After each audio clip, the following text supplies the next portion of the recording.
É Cristo chamando, chama por ti e por mim.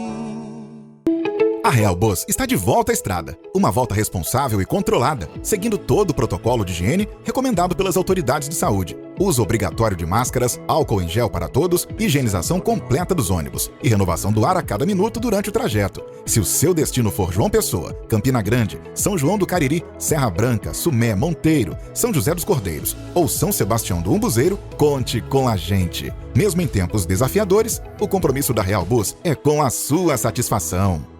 Graças a Deus, estamos juntos nesta belíssima manhã de quarta-feira, hoje dia 12 de outubro, Dia Nacional das Artes. Nessa manhã estaremos ouvindo dentro de instantes o presbítero Oséias e ele estará realizando um estudo muito importante que você vai se sentir edificado e abençoado. E sem perda de tempo, queremos deixá-lo agora com o presbítero Oséias.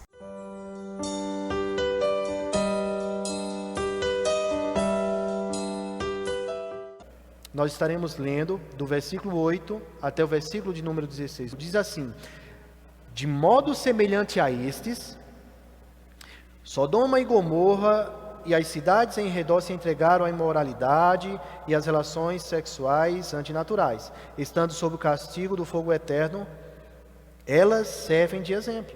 Da mesma forma, esses sonhadores contaminam o seu próprio corpo, rejeitam as autoridades e difamam os seres celestiais. Contudo, nem mesmo o arcanjo Miguel, quando estava disputando com o diabo acerca do corpo de Moisés, ousou fazer acusação injuriosa contra ele, mas disse: o Senhor o repreenda. Todavia, esses tais difamam tudo o que não entendem, e as coisas que entendem por instinto como animais irracionais, nessas mesmas coisas se corrompem, ai deles. Pois seguiram o caminho de Caim, buscando o lucro, caíram no erro de Balaão e foram destruídos na rebelião de Corá. Esses homens são rochas submersas nas festas de fraternidade que vocês fazem, comendo com vocês de maneira desonrosa. São pastores que só cuidam de si mesmos. São nuvens sem água, impelidas pelo vento, árvores de outono, sem frutos, 2 vezes mortas, arrancadas pela raiz. São ondas bravias do mar, espumando pelos próprios atos vergonhosos, estrelas errantes, para as quais está reservada para sempre as mais densas trevas. Enoque, o 7º a partir de Adão, profetizou acerca deles: veja, o Senhor vem com milhares e milhares de seus santos, para julgar a todos e convencer todos os ímpios a respeito de todos os atos de impiedade que eles cometeram impiamente, e acerca de todas as palavras insolentes que os pecadores ímpios falaram contra ele. Essas pessoas vivem se queixando, descontentes com a sua sorte, e seguem os seus próprios desejos impuros, cheios de si, adulam os outros por interesse. Queridos, nós iniciamos aqui semana passada a exposição dessa bela carta de Judas. Foi falado aqui quem era Judas, período que foi escrito essa carta, todos os detalhes relacionados a ela. E é uma carta, queridos, que nem sempre é pregada por nós. Particularmente confesso, essa é a primeira vez que eu estou pregando nesses textos aqui da carta de Judas. É uma carta, a gente pode dizer, universal. Ela não é direcionada a um grupo, a uma localidade, tal qual outras cartas, tal qual nós analisamos aqui, nós fizemos as exposições semanas atrás, aquelas cartas às 7 igrejas lá do Apocalipse. Não é. É uma carta geral. E ela é bem útil e bem edificante para a igreja do Senhor. Ela trata de preservar essa fé que uma vez foi dada aos santos. A ideia aqui de fé dada aos santos é esse conjunto de verdades doutrinário que nós devemos manter e andar por elas. É isso que está sendo falado. Em outras palavras, é o cristianismo, que nós devemos viver por ele, militar por ele, defender essa verdade. E nós vimos aqui esse Judas que escreveu alguns chamam meio-irmão de Jesus, que ele se apresenta como servo de Cristo.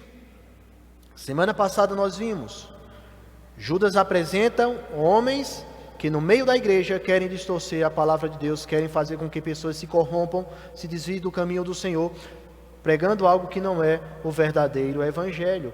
E nós vimos aqui no versículo 7, Judas faz uma comparação, mostra, assim como aconteceu com Sodoma e Gomorra, aqueles homens, aqueles mestres, aqueles falsos mestres também enveredavam por aquele caminho. E nós vamos ver, do versículo 8 ao versículo 16, Judas, ele vai estar qualificando esses mestres, está falando o que eles são, está falando o que eles fazem e a recompensa, o que vai acontecer com eles ao final. Do versículo 8 até o versículo de número 12, nós estaremos vindo até o versículo número 11, vendo Judas qualificando esses homens, dizendo quem são eles. Versículo 8, acompanhe comigo e estaremos entrando agora ao texto dessa noite. Da mesma forma, lembra, ele está comparando Sodoma e Gomorra, aqueles homens nas práticas, estes sonhadores contaminam seus próprios corpos, rejeitam as autoridades e difamam os seres celestiais. Judas está dizendo que esses homens que agiam como Sodoma e Gomorra, na sua forma de se prostituir, na sua forma de pecar contra Deus, eles eram sonhadores contaminando seus próprios corpos. Queridos, essa ideia de sonhadores que nós vemos aqui no versículo de número 8, remete a falsos profetas que apareceram no meio do povo de Israel, e nós vemos isso lá no Antigo Testamento, sabe?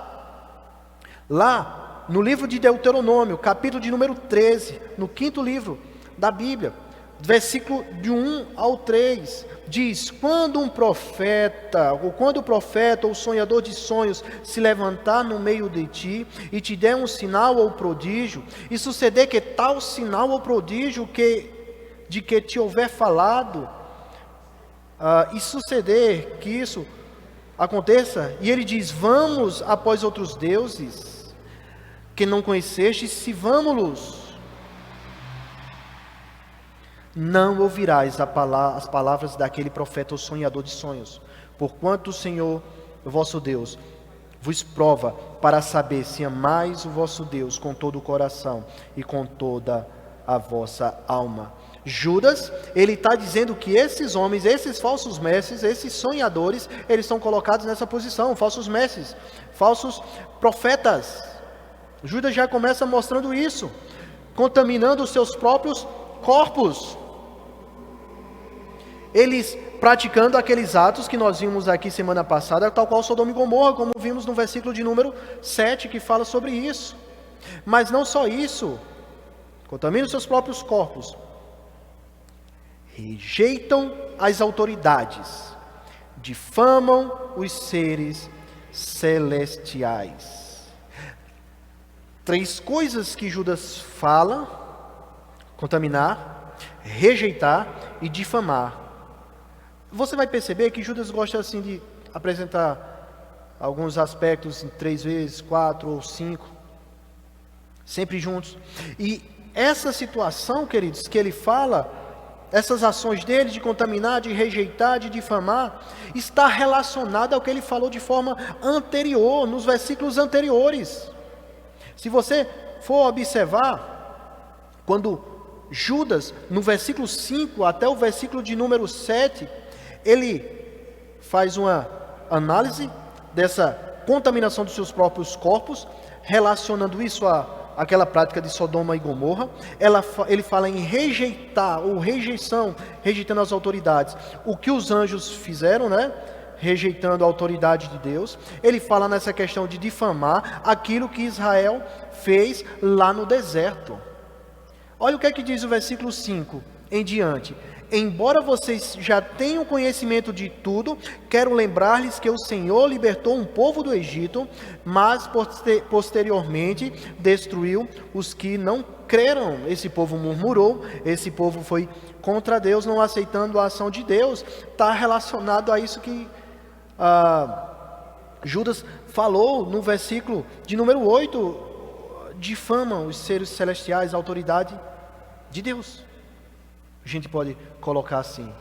Mas o texto segue: e quanto aos anjos que não conservaram suas posições de autoridade, mas abandonaram a sua própria morada, ele os tem guardado em trevas, presos com correntes eternas para o juízo do grande dia. Isso está relacionado, no versículo 8 que Judas falou, em rejeitar a autoridade de Deus.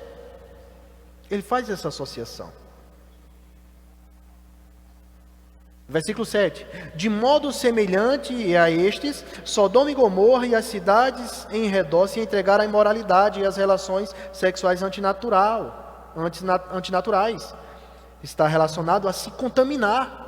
Que esses mesmos falsos profetas, esses mesmos falsos mestres, agiam dessa forma, se contaminando, rejeitando e difamando, como diz a minha versão, a NVI. Mas Judas continua a falar da forma, a qualificar, dizer quem são esses falsos mestres. É interessante que nessa carta de Judas, nós não vemos ele fazendo uma exposição teológica, doutrinária do que era pregado por esses falsos mestres. Pelo contrário, ele desmascara, ele apresenta quem são esses falsos mestres, como é que eles estão agindo. É a forma que Judas apresenta ao seu leitor, ao seu público. Sobre difamar os seres celestiais, rejeitando a autoridade de Deus de uma maneira geral, Judas fala, olha, do versículo 9 e versículo 10, presta atenção. Contudo, mesmo o anjo, ou melhor, o arcanjo Miguel, quando estava disputando com o diabo acerca do corpo de Moisés, ousou fazer acusação contra ele, mas disse: o Senhor te repreenda. Todavia, esses tais, os falsos profetas, esses falsos mestres, difamam tudo que entende, tudo que não entende, e as coisas que entende por instinto, como animais irracionais, nessas mesmas eles se corrompem. Judas vem dizendo que esses homens, eles estavam difamando contra os seres celestiais. Nós não sabemos o que é que era falado, mas de alguma forma uma difamação ou uma incredulidade dessas do mundo sobrenatural. Mas Judas, ele usa de um artifício aqui, que ele pega um trecho de um livro, que não é um livro inspirado, é um chamado apócrifo, não é um livro inspirado por Deus, mas como Sagrada Escritura, mas ele pega um trecho porque era muito conhecido, possivelmente era muito conhecido na época, e as pessoas sabiam de o que se tratavam, e Judas pega esse trecho desse livro apócrifo, conhecido como Assunção de Moisés, que fala sobre essa luta pelo corpo de Moisés. A Bíblia não fala nada tão claro a respeito dessa disputa do corpo de Moisés quando ele morre. A Bíblia, ela só traz um relato lá em Deuteronômio, capítulo de número 34, versículos 4 a 6, que diz: e o Senhor disse, essa é a terra que prometi sob juramento a Abraão, Isaque e a Jacó, quando eu lhes disse, eu darei a seus descendentes, eu a darei aos seus descendentes, permitirei que você a visse com seus próprios olhos, mas você não atravessará o rio, não entrará naquela terra. Moisés, o servo do Senhor, morreu ali em Moabe, como o Senhor dissera. Ele o sepultou em Moabe, no vale que fica diante de Bet-peor, mas até hoje ninguém sabe onde está o seu túmulo. É isso que nós sabemos sobre o sepultamento de Moisés. Mas havia essa literatura apócrifa, que não era inspirada, mas era conhecida no meio dos judeus, que falavam sobre essa disputa entre o arcanjo Miguel e Satanás pelo corpo de Moisés. Escuta o que é que diz o trecho desse livro, o qual Judas faz uma pequena citação. Diz: Josué acompanhou Moisés. Isso é o texto do livro que nós estamos falando, da Assunção de Moisés, não é o texto da palavra de Deus. Mas escuta o que é que diz: Josué acompanhou Moisés até o alto do Monte Nebo, onde Deus mostrou a Moisés a terra da promessa. Moisés então mandou Josué de volta para o povo, a fim de informá-lo da morte de Moisés. Moisés morreu. Deus enviou o arcanjo Miguel para remover o corpo de Moisés e levá-lo para outro lugar e ali sepultá-lo. Mas Samael, o diabo, combateu, questionando o direito de Moisés ao enterro com honras. O diabo apresentou contra Moisés a acusação de assassinato, pois ele espancou um egípcio e o escondeu o corpo na areia. Mas a acusação não passou de maledicência contra Moisés. E Miguel, sem tolerar disse ao diabo, e sem lhe maldizer: que o Senhor repreenda, diabo. Com isso, o diabo partiu e Miguel removeu o corpo, levando-o até o lugar que Deus ordenara, e ali enterrou com as suas próprias mãos. Assim ninguém viu o sepultamento de Moisés.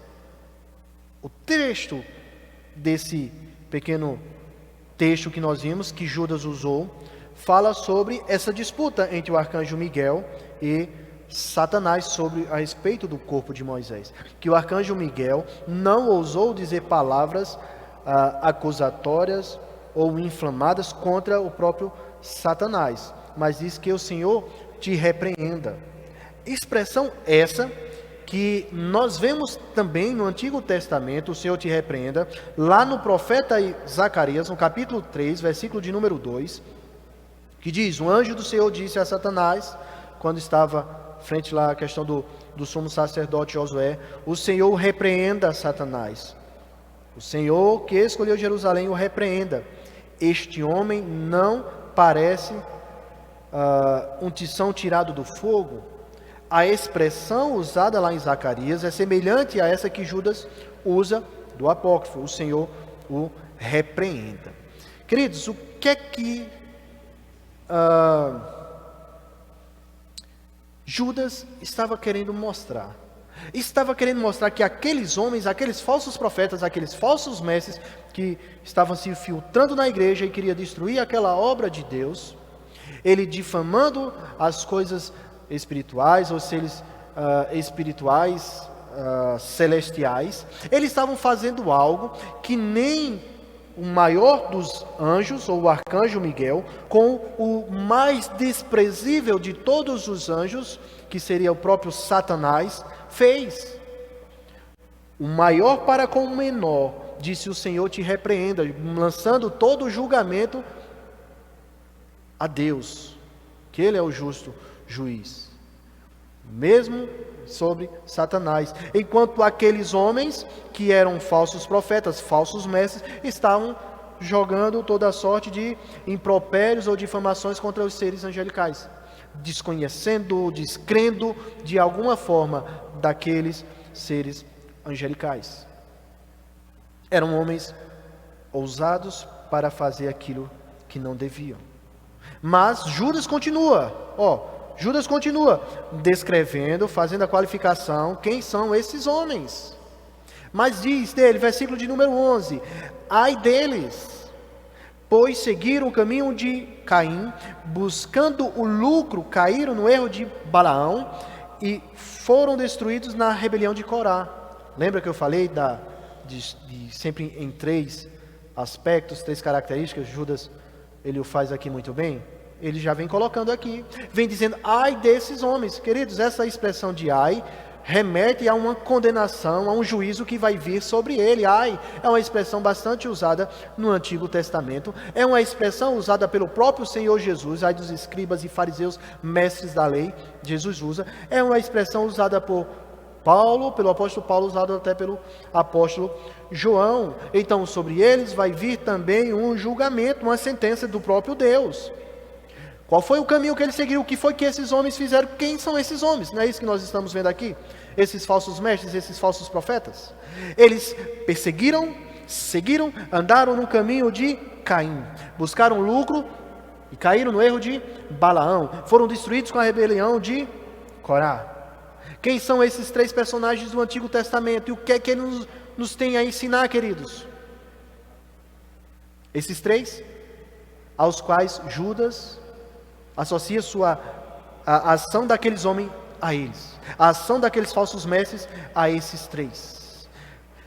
O caminho de Caim. Queridos, Caim é apresentado aquele homem sem amor, coração totalmente cheio de ódio, que matou seu irmão. Mas não só isso, alguém que não tem essa clemência em seu coração, não tem essa misericórdia, mas como aquele homem, podemos dizer assim, né, o criador da primeira religião. Deus chama Caim e Abel para lhe oferecer sacrifícios, e Deus já tinha, em sua rica misericórdia, coberto Adão e Eva, matando um animal e a sua pele cobrindo eles, já dando um indício de como seria a questão do perdão com o derramamento de sangue. Aqueles que puderem se apresentar diante de Deus, algum inocente vai ter que morrer em seu lugar, vai ter que ter o derramamento de sangue. E perante esse momento de se apresentar a Deus, trazendo suas ofertas, Caim se apresenta com o melhor da terra, aquilo que ele fez, aquilo que melhor, que ele trabalhou e que produziu e foi fruto do seu trabalho. Mas a forma dele apresentar, a oferta também que ele apresenta e o seu coração não estão voltados para Deus, e Deus rejeita a sua oferta, Deus rejeita Caim. Abel apresenta um sacrifício a Deus, e Deus, ele aceita a oferta de Abel, levando Caim à ira, matando o seu irmão Abel. Caim querendo adorar a Deus da sua própria forma, não da forma que agradava a Deus. Esse é o caminho de Caim, que aqueles homens, aqueles falsos mestres adentram, caminham, vão enveredando por essa passarela, por esse lugar. Eles andam nesse caminho, querendo criar o seu próprio caminho para adorar a Deus. Mas não só isso, eles enveredam pelo erro de Balaão. Queridos, Balaão era um sacerdote, era alguém que nós vemos até em primeira instância, quando nós olhamos lá no livro de Números, a partir do capítulo de número 24, que começa a contar como é que ele aparece, surge nessa cena, e nós vemos ele como que vai prestar um serviço para o rei Balaque, lá de Moabe, porque o povo de Israel, ele por onde passa, quando sai naquela peregrinação, sendo liberto da escravidão do Egito, ele vai passando e conquistando as terras, até a terra prometida, e vai passar por essa região, e o rei Balaque vai e chama esse profeta, esse sacerdote, para jogar agouro contra o povo de Deus. E aquele homem iria pagar bem, né? Aquele rei iria pagar bem para Balaão. E Balaão, ele faz de tudo para amaldiçoar aquele povo, mas sempre que ele tenta, Deus vem abençoando aquele povo.